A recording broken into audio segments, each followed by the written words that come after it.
What's up, people? This doesn't look familiar, does it? Well, the Gorilla Comm family moved locations. We're in another city and we're living in another house. It's a rental, but it's a pretty cool rental. It's got a little barn, a little shed that I'm in now that I made into my prepping compound in a way. A little bit of a she shed side over here. But at least I got the left side here in the back room. Not much, it's a typical man shed. But right there in front of you, this kind of spark off the new season of video making. You guys make it so hard to quit this hobby. But here I am. So let's see what kind of trouble we could get into. So what you see in front of you right now is a little bit of communication history. And we're talking about 1975. Circa 1975, and you're looking at a Dumont handheld HT, a DH3000, the one in the middle. If you look the one on the right, that one's called an iTech VHF FM radio 10.8. Look at the one on the left, or the right rather. It's got no name on it, but it's almost the same sort of, get up. We have this one here, and that one is a Commco Compact 2 model 802. They're all the same freaking radio. If you look at the top, they're just packaged differently with different names. They have the same modules, same electronics inside, but I guess this was a popular sort of radio back when. And many companies sort of made the same thing, or went under other people's names. I don't know how that works, but there it is.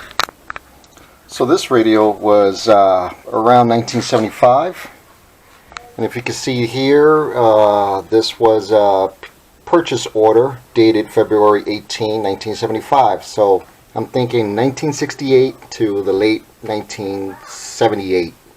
Give it a 10-year lifespan here. And this is what the firefighters used in California. Counties, cities, I would imagine. Definitely the state, the California Department of Forestry at the time, or I think it was the California Department of Conservation. Don't know which one and when the name changed. Today they're called CAL FIRE. But back when the Department of Forestry, what it was, this is what the field units used back in the day. Look how big this sucker is. And I have another one that has the actual battery, but I didn't bring it with me, so this is just the HT part of it here. And this kind of has a different sort of way of attaching the battery. You sort of slide it onto the bottom there. It's got rails, and this arm here locks it in place. So you slide it in there. I guess on when it's slant home, you got these two, a lug here that'll hold it in place. There's your positive and negative and so forth. Latch these two together and the battery is fully attached. Really dinky looking push to talk button. I bet this dinky push to talk button was more reliable than the ones we have today. I'm just guessing, I don't know. But that's the push to talk. I don't think any, yeah, they're all still pretty good. Here's a yellow model. Hey, what's up, Miss Gorilla Comm? You don't want to be on? Alright. So here I managed to find a few manuals. This is the Commco manual. There's the block diagram. The actual schematics of this model, a very simple RF deck here. I mean, compared to today's radios. It's only got 4 or 5 places to put crystals in, which will be 4 or 5 frequencies. Mechanically tuned into. There's no microprocessor whatsoever in this radio. It's all solid state devices, transistors, diodes, and so forth. No clock as far as CPU clocks or integrated chips, microcircuits, or so forth. And this is a pretty cool manual where it tells you exactly how to tune it up too, and repair parts and all that stuff. You can't hardly do that today in the field at all.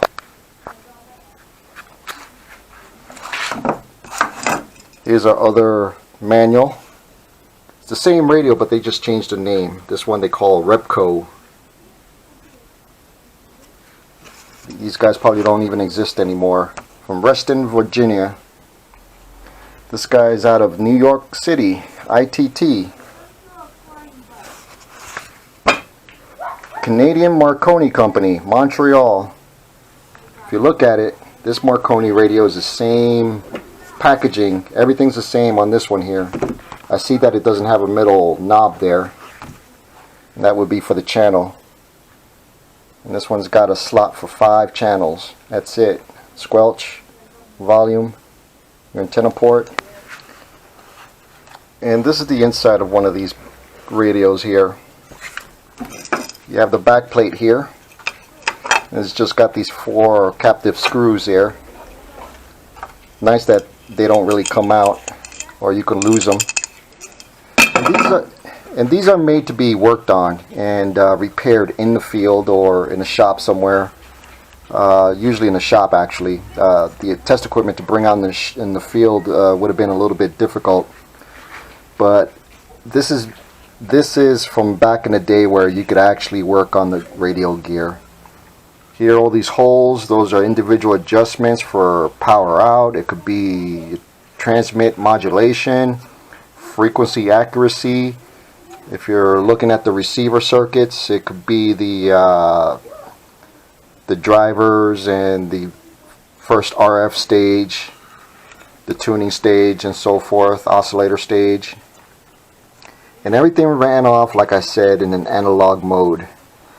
The one way that you could change frequencies on this is by changing these little tic-tac looking components here. These are crystals, individual crystals for the individual frequency that the radio will use. There's no memory, it's not computerized. You can't ham jam your frequencies like in the modern radios. It's all by frequencies, and once you change the frequencies with this filter here, you're going to have to retune the whole radio all over again. And this brings back a lot of memories from back in the early 90s, where some of the radios at the time were still like this. I know the military, the AN/PRC 77, affectionately known as the Prick 77 in the Marine Corps, it had like almost the same setup here with these modules that could be pulled out and replaced. Here you'll have a module here, and all we did really is just replace these modules. These are sealed circuits where you can't really break into them.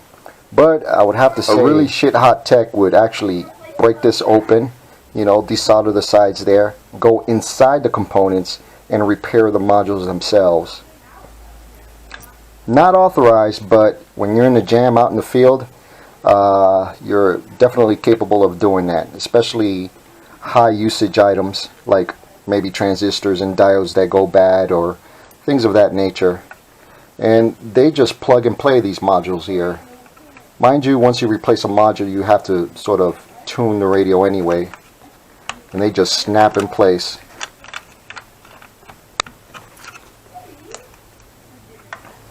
And there's quite a bit of modules here to replace, and they have these convenient little pull tabs here. I don't think the military radios, the Prick 77 specifically, that's the one radio I have direct experience with, among others, that have this sort of setup here. They didn't have pull tabs on those, I don't think. Here's the other side of the radio here, the speaker.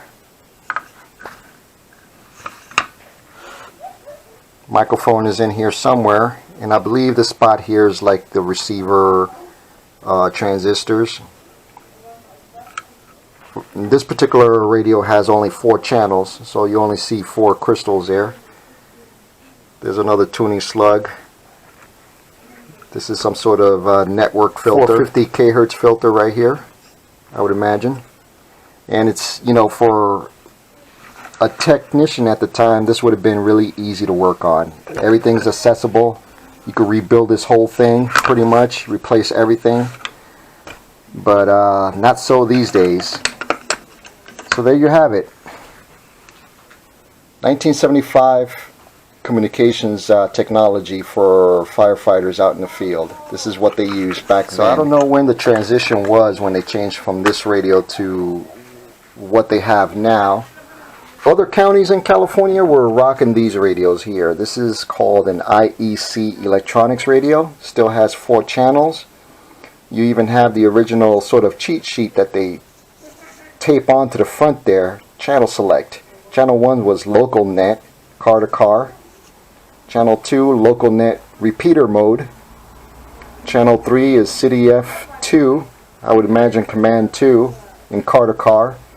And channel 4 I would imagine is CDF command 2 repeater mode.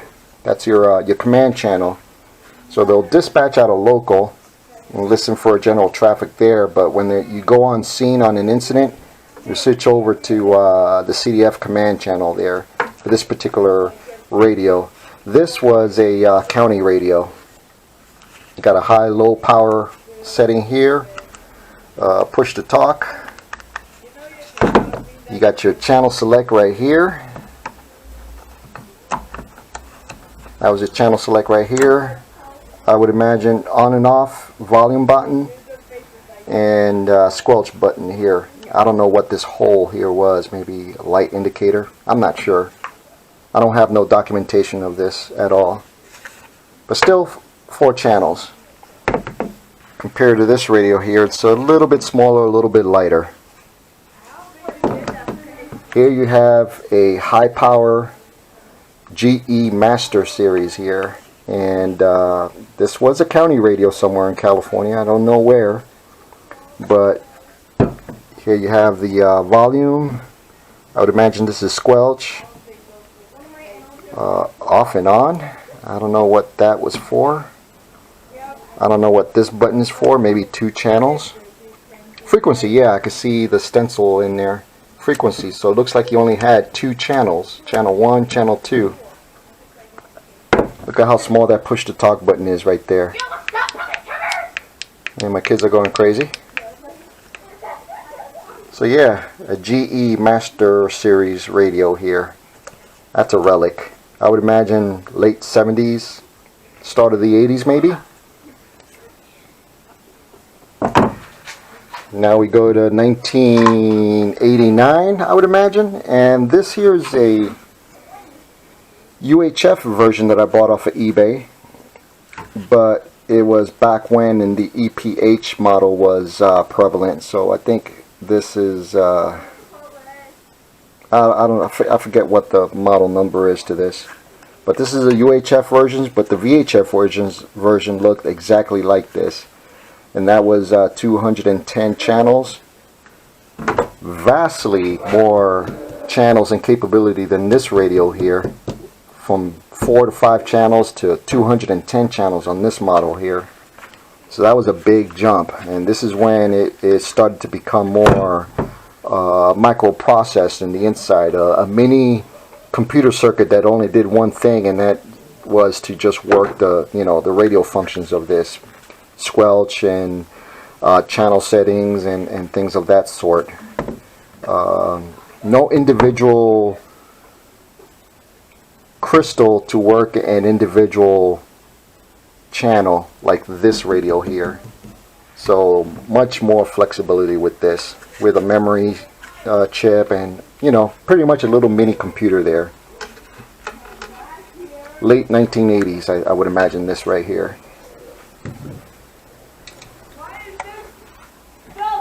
Now this one here is 2001, around there. So there's 2 models to this, the GPH, and this one is a DPH, a digital radio. And I believe this has, I forget how many channels this one holds. I think still 210 channels, or maybe a little bit more. I forget. But now it's got the same package as this one here. They look the same, and they actually use a lot of the same hardware on the outside, and you know, the buttons and all that. Slight changes here and there, but with a hell of a lot more capabilities. This one does digital, like I said, digital communications, P25 over this model here. What they're using now is the BK radio command radio, KNG. I think this has 2,000 channels, something like that, something totally astronomical like that, with plenty of capabilities. So you can imagine going from this to this in a 45-year span. In the future is this guy right here, the Motorola APX series, and currently they're in talking groups and working technical groups on how to make this have the same capabilities as the BK radios, which I won't get into now because that's a whole new other video, and it's quite, you know, detail orientated. But they're going to try to make this into a more prevalent fire radio where cloning in the field could be much easier compared to what this thing does out in the field as far as cloning. This is the one advantage that the EPH, GPH, or DPH and this series radio, along with the newer rendition of it, has, is that it could be cloned in the field for an incident, a fire, earthquake, or shooting, or anything like that. You get a sort of like a set of frequencies that they're using for that particular scenario, a comm plan for that operational period, and you could clone the whole group with it, with you know, with the same page. Everybody will be on the same page. This does it in a way, but it's so convoluted, and they haven't really matched the capabilities of this in that sense, which they could easily do with firmware upgrades and things like that. But now they're actually talking to ground pounders and people that work the comm units, and you know, been out there in the field, and to try to get this to work and handle the same thing as this. More details in the background about that, but I'm not going to get into that. It's not my place. But this is the future, I would say, of it. Usually you need a cable to program this directly into the programming port over here. These are capable of doing it over the air, along with this one here, but it's not used. So there you have it. Old school. 4 to 5 channels. That's it. Easy to work on. As you can see here, new school. I think this is 3,000 to 5,000 channels that you can have on this. Don't quote me, but it's something like that. Lighter. 2.5 watts transmit power. This could go up to 6 watts. This too, I believe, and the earlier BK radios, 5 watts, but twice as much power as this, and a lot more capabilities, a lot lighter. I say more user-friendly in a way, except for the cloning functions, which this is still archaic in that regard. So there you have it, my first video in the new Gorilla compound here, and I'm kind of settled from that particular evolution, and maybe hopefully I can make some more videos and see what kind of trouble we could get into. I got into a little bit of trouble last year too, in the professional realm, and that kind of took the winds out of my sail as far as making videos. But things are settled down now. I could get back into the swing of things and see what I could do. I'm very limited as to what I could do now, but there's always something.